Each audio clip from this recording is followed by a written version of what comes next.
Hello, everyone. This is Rob Tatum with Half Breed Research and Development. Today we have Dr. John Miner, accomplished athlete, passionate father, dedicated medical director. And today he's your medical director as we talk about stem cell and human cellular tissue. Dr. John, welcome to the podcast. Yes. Hey, thanks for having me, Rob. All right. So we're going to touch on some important topics today, mainly when someone's seeking stem cell therapy or prolotherapy, ozone, exosomes, and whatnot, giving people information what they should look for when trying to find a provider outside of, obviously, Tucson, where we recommend you would come to us. But Dr. Miner, you and I met doing a presentation at a sports recovery facility. And one thing that fascinated me about you was you, as a current medical provider, your innovative thoughts on kind of going outside of just medicine and inspiring to be more than that. So kind of tell me how that brought you into that, your path going forward.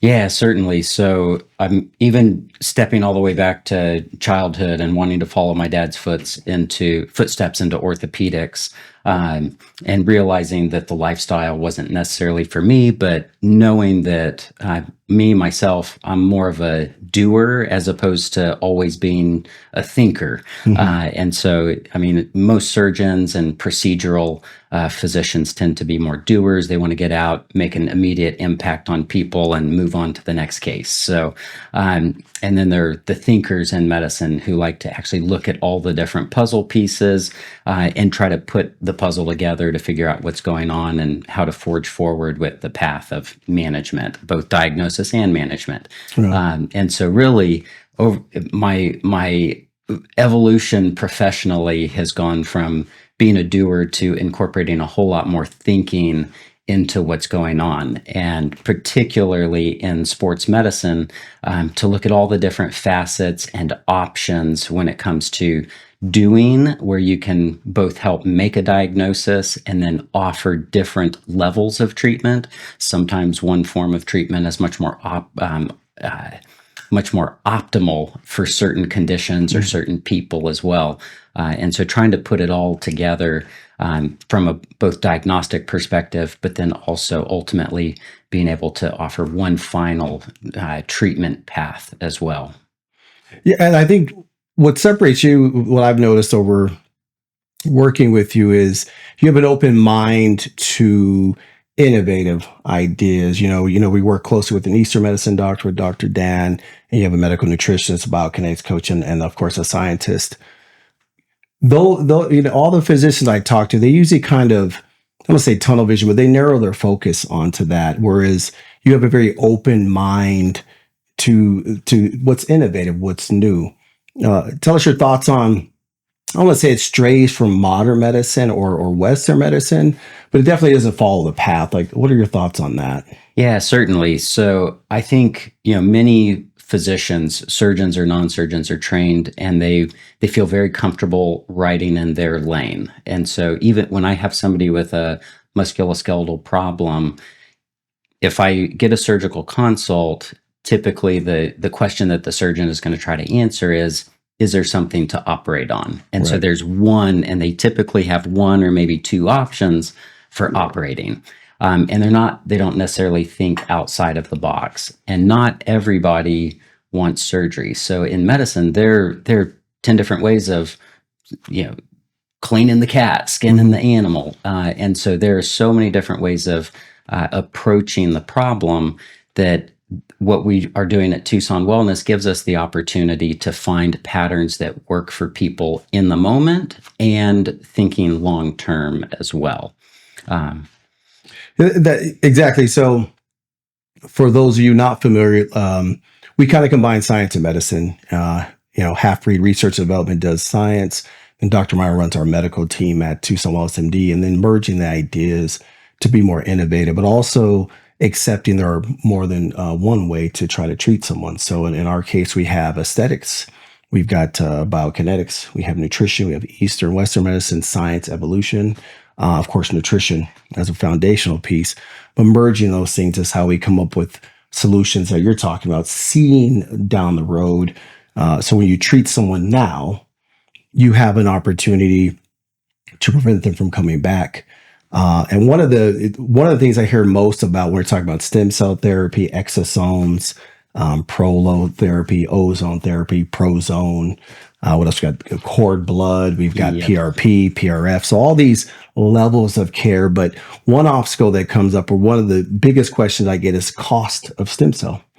And today we're going to educate everyone here on what you should be paying, and then how to seek proper care if you're outside of Tucson. We have a place in Denver called Peak Vitality. You can get it done at, but Tucson's where we kind of have 4 locations in Southern Arizona, 2 that we do a lot of the regenerative medicine. But, tapping into what someone should pay.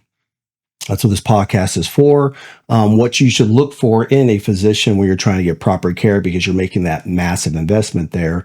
What lab work you should go through, right? That's important. And then how to prevent yourself from coming back through to getting more stem cell, or preventing injuries down the road. Because everyone got here from an injury. I mean, if you have your backs, or sometimes an illness or disease or a deficiency, because you have people with scoliosis or some kind of neurological disorder that we can treat as well.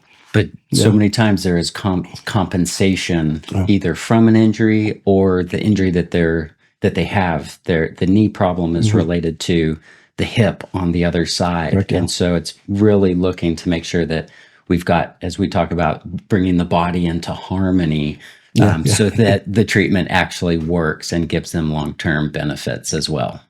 Absolutely. When Dr. Mark talks about harmony, that's kind of the modality, or the model of our clinic is harmony. We both have, if you go to our website, TucsonWellnessMD.com, you'll see our own independent quotes on what harmony is. And that's just basically bringing the body into balance so they can heal appropriately or properly, and then preventing further deterioration down the road. And we'll talk today with lots of knee injuries or elbows and the cost of that. And then I'll ask you briefly about, how much fluid that would take. But for like a knee, for example, it's about 1 cc of orange jelly. And then depending. So typically, if you're out there looking for stem cell, you want to look between, a knee should cost you no more than $3,000 to $4,000. If you're starting to see $6,000, $7,000, 8 years ago when we did it, that was the cost. But there are lots of labs that will supply stem cells, quality control, U.S. sourced. Ours are all U.S. sourced here for care. And one of the reasons is, for a knee, you only need about 1 cc of stem cell orange jelly. That's correct. But also there's options, like let's talk about briefly, let's go through some steps. So you have stem cells, you can use exosomes, PRP, or even something more basic like Prolotherapy. Okay. Yeah. So walk us through the different situations you would need, one of those 4 or 5 steps there. Yeah. So I would say I sometimes like to offer prolotherapy because there can be some long-term benefits. Sometimes we need diagnostic information. We want to make sure that when we inject, that we're going to take away somebody's pain. And I can do that with an ultrasound. We know where the needle is. I can see it in the tissue. I know where we're injecting. And if there's a noticeable difference in the minutes after injecting lidocaine on a physical exam and how that joint feels, we can be confident in the diagnosis. Prolotherapy is not outrageously expensive. Yes, it's a few $100s, but it may also provide sometimes some long-term relief, even if it is 2 or 3 weeks, sometimes 6 weeks or longer. You can combine multiple of them together to provide longer benefit as well. Although I am more inclined, if there is relief but not long-term, to think about one of the more expensive but more efficient ways of actually calming pain. So prolotherapy, I would say generally for diagnostic purposes. Sometimes I might use it for an in-season athlete or somebody who's very active, and this just isn't, they're not ready to shut things down for the next couple of months or few months to really rehab and go through the right post-injection protocol. So that can buy them some time. And it's a much better option than cortisone, which really is going to prevent any cellular material, things like stem cell, PRP, from actually being effective for many months down the road. So then stepping up from prolotherapy, thinking about PRP, platelet-rich plasma. We will draw the patient's own blood, spin it down so that we're able to harvest and concentrate those platelets, and then inject them back into a painful joint, around a ligament or a tendon, into some tissue that we're trying to heal and control pain. And many times I'll even use that as a foundation and preparation for a stem cell injection. Kind of, I like to describe it as kindling the fire. So we want to put those smaller little pieces in there so that when we put the big log, thinking things like stem cell or exosomes into that joint or into the tissue, we've got the fire already starting, so those stem cells are much more effective. And then throwing in there with stem cell, true regenerative tissue, you can include exosomes for larger joints, a hip, maybe a complex shoulder condition. The back, where we want those exosomes to target the tissues that need to be healed, and they'll recruit those stem cells to actually go in and heal. So those are some of the different levels of treatment and some of the methodology of trying to pick the right choice at the right time as well. One of the, when we're determining cost at Tucson Wellness is you're paying for the physician's time. Excuse me. You're paying for the physician's time. So for everyone out there looking again at cost, it's always better to incorporate multiple joints or whatnot. So if you have a knee and a hip, you do it at the same time, that will reduce your cost significantly. So in our case, it'd be $3,500 for one knee and then $1,500 for each additional joint throughout the body, because when you need value, you need a quality person that can perform that. And any good practice you're looking for, you want to thoroughly research the physician. We can't say enough. We talk about ultrasound. We'll talk about that in a few minutes here. But someone that's going to take the time to do the care. And again, you're talking about prepping the area. So a lot of what we do, and we'll go into this in the fifth segment here, is a multi-step process for healing. So for those of you looking for stem cell therapy from the United States, and it's available here, people don't really know that. We're looking for a step-by-step process. We'll talk about that down the road. Dr. Ryan is saying, kind of create the foundation in that area that needs the healing. So we call it the trauma area, and then building upon that to go forward. So again, when you're looking at a place for care, you want to look at saving money by combining those injections in one session, because you're paying for the time of the facility. Like in my case, I own the place, but you're looking for the facility time, the physician time, and really trying to, again, if you're trying to heal, better to take the time off for all those areas. Right. Go through recovery once as opposed to 3 or 4 times for the multiple injections and joints. That's interesting. So the next thing we're going to talk about is the lab work required. What many people skip out on when you're searching for these companies is your body ready to heal? Yes. And we're always looking for inflammation, infection, insulin resistance, nutritional deficiencies are big ones, and then stress intolerance, because if your body is not ready to heal, it won't heal. So we run a very complex lab panel, sometimes runs 40, 45 pages long, looking for those markers. And from your point of view, of those 5 things, infection, inflammation, which one is most likely to interfere with the success of injecting that cellular tissue there? I would say two of them probably being the biggest ones. I mean, I think the whole panel is very important, but when it comes to inflammation, if you've got a lot of inflammation in the body, it's going to deaden and limit the response when we want more inflation in the body. So the inflammation markers are key. And then one of the other big factors is going to be metabolic control, which also is driving a lot of inflammation. So thinking about blood sugar control, type 2 diabetes, how metabolically sound is their body? Because we also need fuel for those cells to work as well.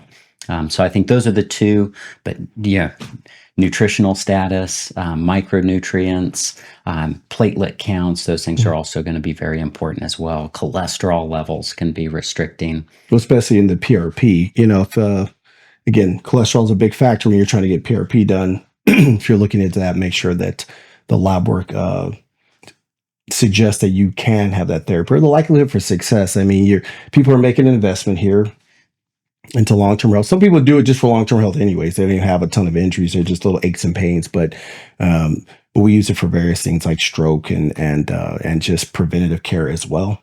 We have an athlete we're treating now, going for a 6th gold medal, but injecting him with anything that's WADA compliant so that he can perform at that level, trying to prevent injuries, is not unheard of. The next thing we'll talk about, the third step, is the procedure itself. You're a huge fan on ultrasound.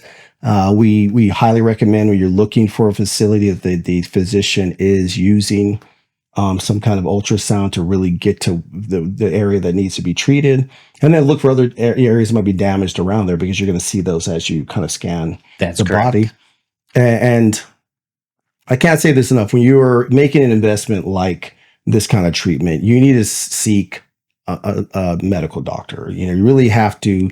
You're getting what you pay for. We're big on the value, so you don't want to pay $3,500 for someone that's not a medical doctor. People will say all those things, but the training you went through, the rounding, all those things that count. So tell us about, when you're using ultrasound, why it's an advantage, and then why your education and your experience matter when trying to treat these areas. Yeah, absolutely. I mean, we talked about a moment ago just the investment in getting some blood work to make sure that the body is really ready to take on stem cell in a much bigger expense. And so the expense of ultrasound, the benefit of actually having somebody who's trained in ultrasound, with an ultrasound machine, I can see the tissue that is potentially damaged. I can see the target, the joint, the right, precision medicine actually being able to deliver those cells into the right spot. And so on an ultrasound machine, I can actually identify all those tissues, see the needle, and make sure that we're delivering those cells so that they are hitting the right tissue, as opposed to maybe it's 50-50 if you're trying to hit somebody's shoulder, for example. Maybe you're outside of the joint, and those stem cells are going to have a harder time crossing the joint capsule and having a good impact inside the joint. So ultrasound is crucial. In sports medicine fellowships, for the most part, every sports medicine fellowship does have an ultrasound curriculum, and most fellows have an opportunity to spend some time learning.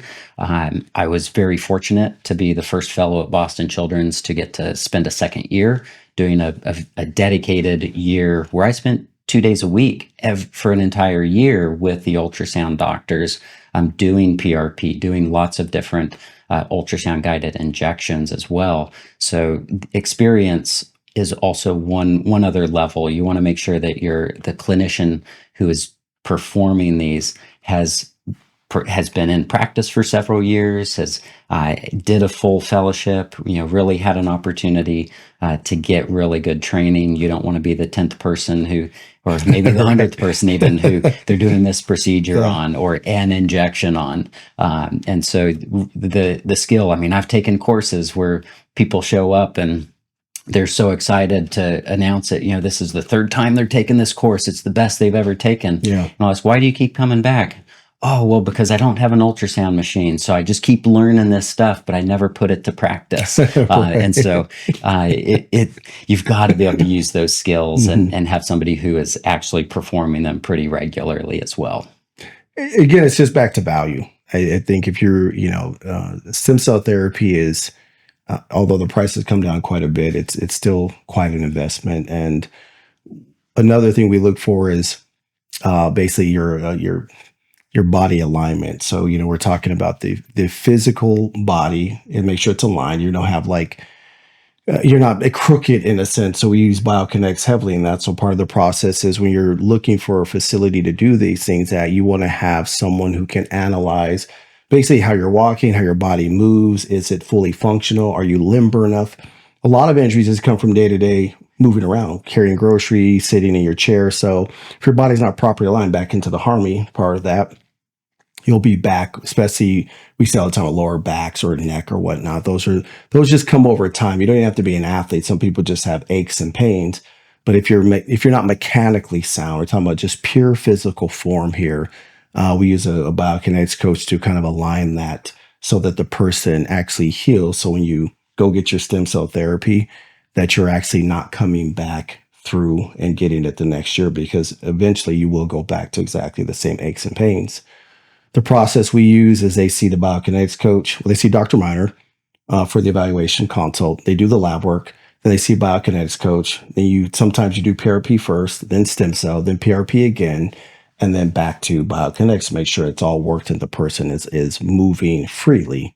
It's kind of like you think of yoga or Pilates or Tai Chi, those things where it's free flowing movement. We want to get the body aligned so that you can not come back. The idea is not to come back for stem cell the next day. That's right. I mean, whether it's the big toe, somebody has um, a toe that's fused, or ankle arthritis, or knee or hip, because of that asymmetry, certain parts of the body get very tight. And as much as it can be very helpful to do an injection to treat the arthritis or this condition, we have to fix those imbalances. We need them to be able to walk normally. Otherwise, the rest of the body is going to, it can't compensate fast enough and make up for the benefit. So it's important to have a biokinetics person involved, whether it's somebody like we have or a really good physical therapist who's really thinking about functional movement, to really make sure that the body is aligned afterwards. I think the communication, we house all those under one roof, the somatic movements or whatnot, you could even call that. So that the communication's there. I think when you're looking for another facility, make sure that the communication between the physical therapist and the physician are aligned.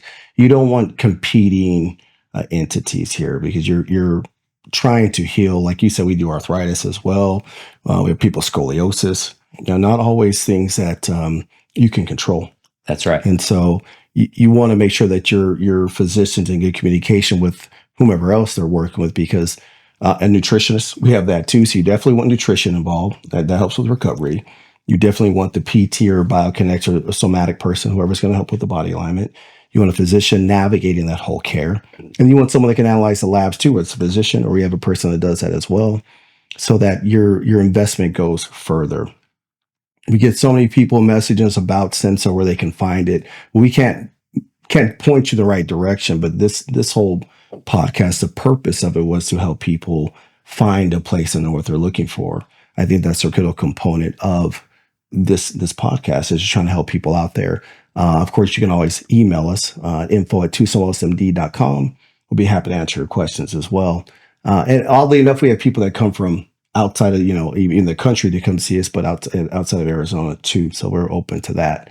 Now, just moving slightly forward to advanced care, where do you see regenerative medicine going? Let's just say the next 5 years. Yeah, I think in the next 5 years, regenerative medicine, as it is so much more readily available, cellular material, having more and more people who are interested in true overall health and wellness, it gives us the ability to do procedures, regenerative injections as well. And so I think whether we're talking the musculoskeletal system, stroke survivors who still have residual symptoms, other maybe chronic infectious diseases, Lyme disease, or joint hypermobility with chronic pain, regenerative medicine, we're finding more and more roles for it as well. And so whether it's targeting a specific location or infusing it through an IV so that we target the rest of the body and we let that cellular matter actually hit and address those tissues, I see a big change in the next 5 years because of the science, a lot of support, and more providers doing the different cellular material injections, procedures, and infusions. We talked about IV therapy as well, but peptides, we include quite a bit of that we're doing, because that's also a nice piece to add to accelerate the healing. For those of you who are familiar with peptides, we'll be doing a podcast on that coming up here. Again, we're looking at comprehensive recovery. One thing I'll tell people who are looking for stem cell therapy, exosomes, prolo, any of the things we do that are advanced, it should be a comprehensive care. So when you're looking for someone out there, it should be a comprehensive care system, not just go in there, get a shot, and then a follow-up. You should have at least 3 meetings, I would say even 4, with the physician. And again, outside person to help with the mechanical alignment part. That should be a staple in making this investment. We tried, I'd say 7, 8 years ago, we were just doing stem cell. It was okay effective, but when we started at comprehensive care, adding the PRP that comes with your investment, we always do at least 2 PRP sessions with every stem cell treatment. Having the biokinetics coach get you mechanically aligned, because that exercise form of correction is critical. Make sure blood's flowing. Doing the lab work, all right? If your body's not ready to heal, it's not going to heal. You can inject whatever you want in there. It's almost like working out without decent nutrition. You're never going to have any results. Same thing. You can never have a Formula One car if you don't have the components to build it, no matter how skillful you are. Same practice. And then finding a person or a practice that actually is invested in you as much as you're investing in them. It's the rapport and the guidance to healing to make sure you stay on track, because a lot of people who get this procedure done, they get the procedure, run back to work. They're working 56 hours a week, got a couple of kids, or just busy, and they just don't stick with the program, the eating, the recovery, the rest. And that's why if you build rapport with the physician, more likely to stick to the plan and get the results you want. Anything else you have about cellular tissue you want to tell the audience, like that you feel is important that when it comes to cellular material, finding out either the name of a lab, or really making sure that the clinician feels very comfortable that that's the best product out there. Yeah. And for example, our lab provides data. It's all U.S. sourced. They provide us information that shows testing against genetic diseases, testing against infectious diseases, really making sure that those materials are clean, ready to use as well. That's the benefit of really working with a good lab as well, that provides the cellular material. Yeah, you can also, the guy who owns the lab, he frequently visits us. We talk to him. We've had dinner several times, so he's a really good guy. One important thing is you can look up any of the investigations that go on with current labs. There are several out there that have pending investigation matters, and you can look. That's all public record. You can even ask the clinic you're using to see if they have documentation on that. So oftentimes those labs will do a rebuttal, and they don't get a response from FDA yet. They're just waiting. Their facilities have been inspected. And so you can look that up. I mean, it's 100% your right to ask any clinic you go to, is that the case for these situations? We ran into it 6-7 years ago. Some California places had a poor quality material coming out of there as people try to catch on to the boom. And that's why people think it was banned in the United States. It wasn't. Just couldn't find the quality. But yeah, you don't have to go to Colombia. You don't have to go to South America anymore. There's U.S. sourced, 100% vetted labs we can use. So, but that's it for today. You got anything else, Doc? I would say, one thing when it comes to the clinician and building rapport, that making sure that you've got a really good visit, make sure that they review your history, have an opportunity to look at imaging, to make sure that you are a candidate for the right level of injection or procedure, and make sure that they've also done an exam as well. And they're not identifying something else that maybe should be treated a different way as well. That is important, because you might not even need that level of care. Like we talked about peptides, BPC, TB4, TB500, all of those peptides. There's we use about 15 or so in our clinic that can help with anything. That's right. But you might not need that level of care. And again, when you go to a place to look into these things, you should have an important or appropriate consult. Ours are about an hour long. So again, when you're screening these places, if you're getting a 15-minute consult, I'd run from that. At least get yourself 45 minutes to an hour, because you might not need this level of care. Yeah. And absolutely, there are lots of very effective peptides. And even if you haven't already gone through your normal exercise routine, doing yoga or something that might help build the muscle so you're not sore. Stem cells we use in lieu of surgery. And if you need surgery, you need surgery. But this is kind of a step before that. But also, we have that like a pain analysis, like how much pain are you in? And then that's where your level goes from. Now, not everything requires Warren's jelly. Not everything requires exosome. It could be as simple as Prolo or ozone or PRP. Yeah. And throwing in peptide therapy at the same time. Correct. So, yeah, lots of options. Save yourself thousands of dollars doing that for sure. And then get some other benefits. If it's BPC 157, you can help heal the gut at the same time and heal those nagging aches and pains. When we talk about stem, so we're looking at levels of, on a scale from 1 to 10, we're looking at pain levels of 7, 8, 9, but chronic. It's affecting your lifestyle. Yeah. That's critical. It has to literally, you wake up going, man, I don't want to go to work today, or I can't play with my grandchildren or my children. I'm popping 3 or 4 ibuprofen all the time. That is a stem cell level. If you're just kind of like, my knee hurts here or there, now we're looking at peptides, Prolo, maybe PRP, but understanding that if you're looking at this podcast, you're talking about stem cell is for chronic, repetitive, lifestyle changing pain. Yes. And PRP might be nagging pain or exosome somewhere there, or Yes. something like what we call the Prozone, something a little bit more like an advanced PRP injection. And then down to Prolo is like, well, I can play, but it's nagging. Yeah. Is that fair? Yes, absolutely. Okay. Yeah, I'm sore. It takes a few days to recover. I limp a little bit, and then I can get back to my life. Yeah, that may be just a lower level of care necessary. Correct. And so the important part that Dr. Meyer was saying is the clinician, have the evaluation, go in there and make sure of course, do your Google reviews, ask around town, the things you need, your due diligence to see if the treatment is right for you. Yes. All right. Half-Breed Research and Development, Dr. John Miner, Medical Director of Tucson Wellness MD. Again, multifaceted athlete, passionate father, and today he was your medical director. See you soon. All right.